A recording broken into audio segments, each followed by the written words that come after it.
Can you spot the difference between these two code snippets? Let me help you. What's this slots for? Welcome to 1 Minute Python, and today I'm talking about slots and its advantages. Usually when you create a class, the instance attributes are stored in a dictionary. But in the case of slots, the instance attributes are stored in a fixed array. In fact, if you try to access the dictionary attribute, you will get an error. In a usual class, since the attributes are stored in a dynamic dictionary, it allows us to add new instance attribute at runtime. But you can't do the same with slots because the attributes are stored in a fixed sizes. So what are the advantages? First is memory.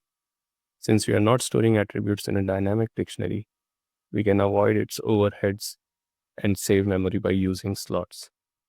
Second is speeds. Slots speeds up your calculation, speeds up your class-related operation, but it only becomes attractive when you are creating millions of instances.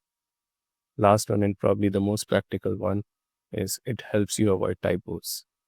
In a usual dictionary, you can accidentally create new attributes, but you can't do the same with slots because you will get a runtime error. That's it for this video. Thanks for watching, and do remember to subscribe.